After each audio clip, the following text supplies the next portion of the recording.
Hey folks, good afternoon. Hopefully you're doing well. It's a beautiful day here today.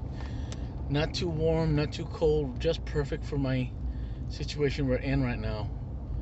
So, I just had a big discussion with a lot of people in in reference to perspective and rationality. My grandma years ago when I was growing up, she had a perspective, what we call today political correctness. She didn't believe that it should exist. Here's why. Based on her mindset. In her mindset, even though there was no political correctness when we were growing up, her perspective was simple. If you treat each other with respect, with integrity, and understanding, you would, in a sense, be in that level of development and growth. But the problem with today is that we have become so ingrained in the idea that we have to be, you know, tough on this and tough on that. That's your perspective. But we have to balance those perspectives with rationality and understanding.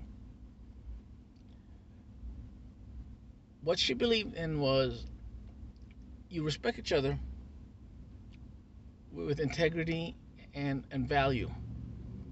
You let everybody talk. Let everybody listen to each side.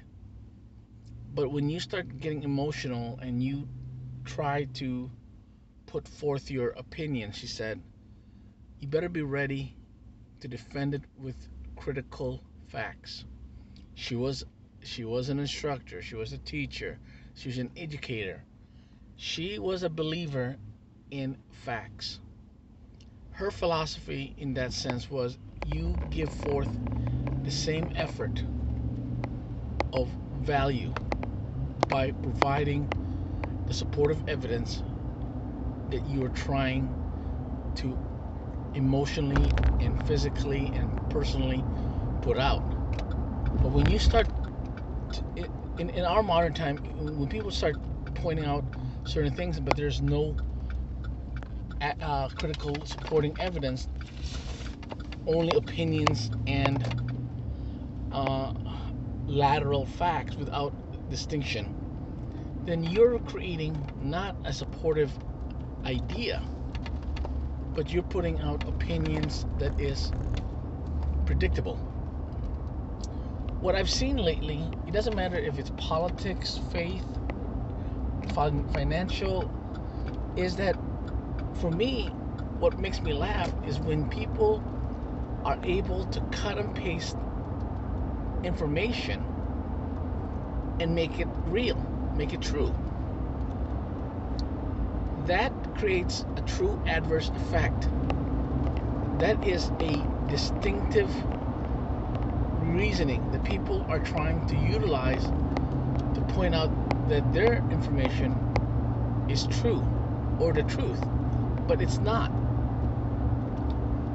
One of the things that Edward Murrow pointed out years ago when he was a journalist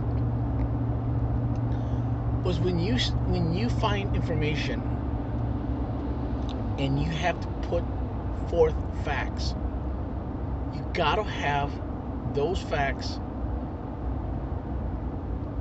basically supported.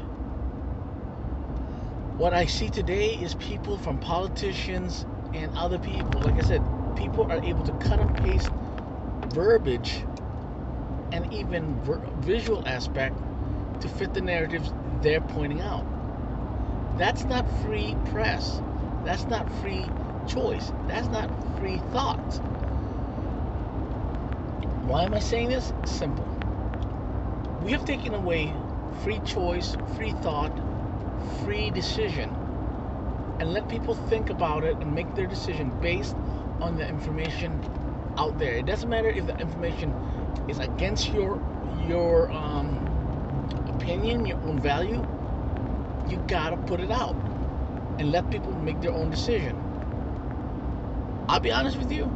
When I do research and there's opinions that differ from mine, and I still say it, it's something I learned in school, high school.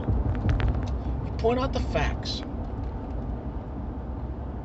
and in the very end of those information with the facts, then you put your own editorial, your own opinion.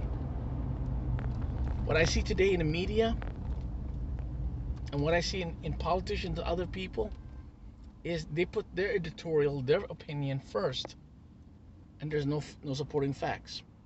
That's the thing that makes it a way that it devalues our liberties, when people are able to cut and paste things and make it into news or facts. I want to post this because I've seen too many individual who says that's what the thing is written or whatever. I've seen it so many times in over 2 decades that it really, you either laugh about it or you wonder, why are they making gestures and changes on verbiage that is, in a sense, recorded information, to change it, to surmise it based on their opinion versus based on the facts. So that's the question. Are you willing to change the facts because you don't want to hear the bad, the ugly, and the craziness? My grandma said that it's important for everyone to see all sides. Even if it contradicts your own, put it out. Have it all out. And let people make decisions based on the information and facts, not an opinion. When I hear people, like I said, when I hear people put out their opinion, information that has no credible evidence or no supportive evidence, that's not facts. That's not news. That's not reports. That's not anything. That's an editorial. And I've seen too many people using editorial style judgment, editorial style writing, even in reports that has no continued bearing on the overall situation. So today we have to look at everything by facts, but we gotta have it collaborated. And those are the things that's changing every time, every day, and it's something we have to remember, that facts has to be collaborated, and people need to have their opinion secondary and noted, because it's now more important that we put facts above opinion. And if people started putting their opinion and changing their verbiage to make it facts, that's still not facts. That's still called an opinion or an editorial. What do you think? Is it wrong, or have we really gone astray? So take it easy, take care, stay safe, and remember, keep smiling and enjoy what life brings. Take care.